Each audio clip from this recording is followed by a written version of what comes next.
तरक्की दुनिया में असबाब तिजारत पैदा कर तो भी तरक्की दुनिया में असबाब तिजारत पैदा कर तो भी तरक्की दुनिया में कर तो भी तरक्की दुनिया में असबाब तिजारत पैदा कर। हारून की दौलत ठुकरा दे उस्मान की दौलत पैदा कर। हारून की दौलत ठुकरा दे उस्मान की दौलत पैदा कर। औरतों के हवाले से 3 पैगाम दे करके मैं अपने हिस्से के जलसे को मुकम्मल करने के लिए जा रहा हूँ। आप लोग भी थक गए हैं, आज आपको जल्दी से फारिग करना है कि कल का जलसा आप ताज़ा दम होकर के मुकम्मल करा ले, कामयाब करा ले। औरतों के हवाले से पैगाम सुनना है, हाथ उठा दीजिए इंशाअल्लाह। औरत को सर पर बिठाएंगे, हाथ उठाइए इंशाअल्लाह। हुकूमत चली जाएगी, जरा ध्यान से रखिएगा, जल्दी से निकल जाएगा। पैगाम को जल्दी से सुनिएगा, जल्दी से निकल जाएगा। दूध पीने वाला बच्चा माँ की गोद में पेशाब करे, अगर बेटा है तो पेशाब को धोना बिल्कुल आसान है। दूध पीने वाली बेटी है, अगर माँ बाप की गोद में पेशाब करे तो पाक करना मुश्किल है। इमाम शाफी रहमतुल्लाह अलैह कहते हैं बेटा पेशाब करे माँ बाप की गोद में पाक करना आसान, बेटी पेशाब करे माँ बाप की गोद में पाक करना मुश्किल।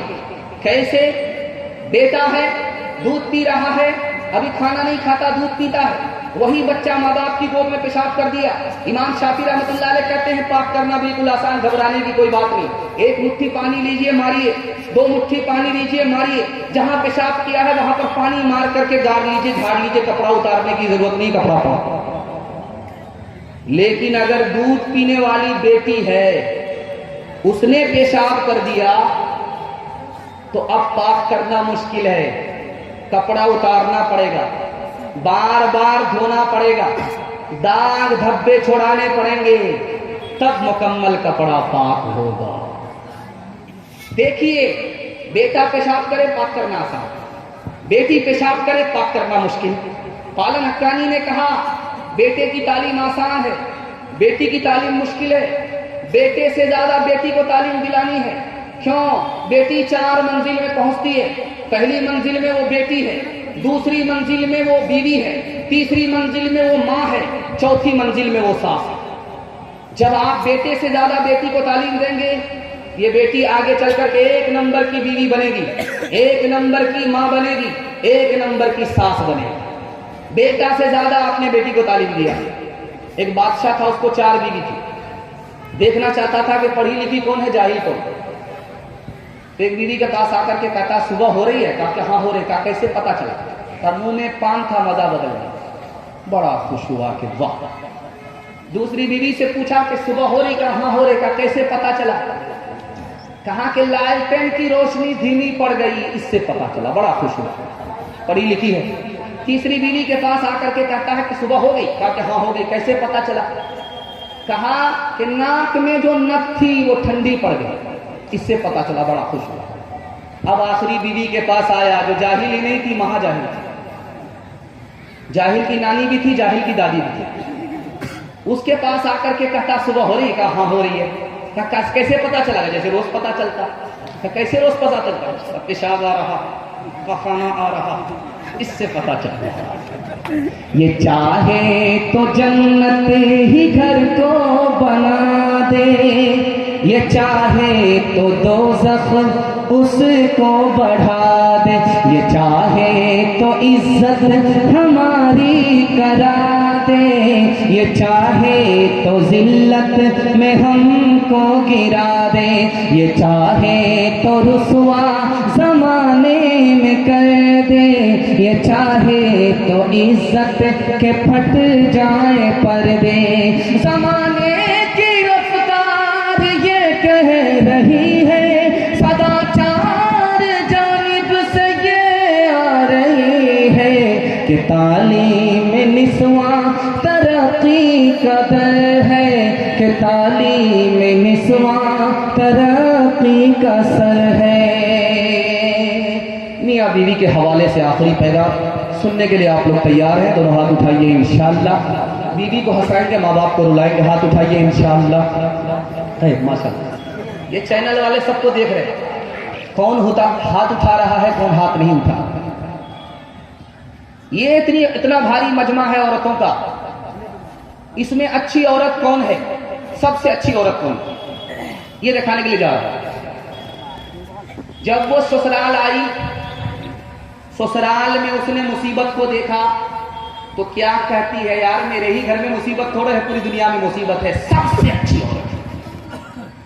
शौहर ने पूछा कि तुमको क्या खाना पसंद है, हम तुमको खिलाएं, जो आप खिला दीजिए। शौहर ने पूछा कि कौन सा कपड़ा पहनाए, तुम्हारी पसंद क्या है, जो आप पहनाएंगे। शौहर ने कहा कि तुमको क्या नाम दें, जो तुमको पसंद का, जो आप नाम दीजिए। अरे अल्लाह की बंदी, जेब में पैसा है, अच्छा खाना खिलाना चाहता हूं, जेब में पैसा है, अच्छा कपड़ा पहनाना चाहता हूं, जेब में पैसा है, तुम्हारी फरमाइश पूरी करना चाहता हूं। कहा हुजूर आप तो मेरे शौहर हैं, मैं तो आपकी बीवी हूं, जो आपकी पसंद है वही हमारी पसंद है। अगर हमारी अपनी कोई पसंद होती तो मैं खुद शौहर होती, बीवी नहीं होती। पहली बार ससुराल आई, ससुराल आकर के शौहर को बिठा करके कान में कहा, देखिए सुनिए, अपने भाई से झगड़ा मत कीजिएगा, तुमको हमसे मतलब है कि पूरे खानदान से मतलब है। कहा कि इसमें मेरा ही फायदा, अगर आप अपने भाइयों से झगड़ा करेंगे, माँ बाप से झगड़ा करेंगे, तो हमारे बच्चे भी आपस में झगड़ा करेंगे। आप अपने भाइयों से झगड़ा मत कीजिए ताकि हमारे बच्चे भी मेरी मोहब्बत से रहें, आपस में झगड़ा नहीं करें। एक मिसाल है, पैगाम खत्म कर रहा हूं। आप देखेंगे जब पहली बार शादी होती है किसी लड़की की तो वो ससुराल जाती है, किसी रस्म में एक दिन रह करके वापिस आती है, किसी के कहीं 2 दिन रह करके आती है, 3 दिन रह करके आती है। लेकिन जब वो पहली बार आती है ससुराल से मैके, तो मोहल्ला भर की औरत घेर लेती है। अब उसमें सवाल जवाब होता है, बेटी ससुर कैसे थे, तो लड़की कहती सुभान अल्लाह। अब उससे पूछा जाता शौहर कैसे थे, कहती माशाअल्लाह। ननद कैसी थी, तो अल्हम्दुलिल्लाह। तो औरत कहती है चलो ये सब सवाल को छोड़ो, एक सवाल का जवाब, तुम्हारी सास कैसी थी, कहती अस्तगफिरुल्लाह इन्ना लिल्लाह ला हौला वला कुव्वता इल्ला बिल्लाह जल्ले तू जलाल तू इस बला को टाल। तो माँ होती है, समझ गई मेरी बेटी को सब पसंद है, सास पसंद नहीं। तो माँ होती है, बेटी को अदब भी देती है, हौसला भी देती है।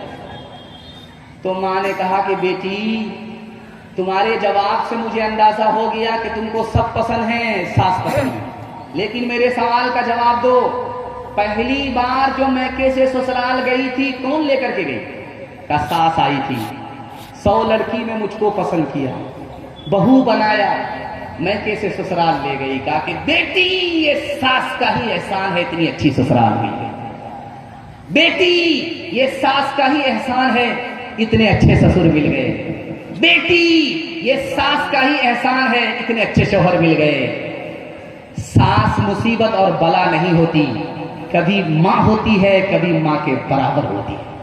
हाथ उठा करके वादा कीजिए, बेटी की तरफदारी में दामाद जेल जाएगा। हाथ उठाइए, इंशाअल्लाह बिल्कुल सही जा रहा है। हज़रत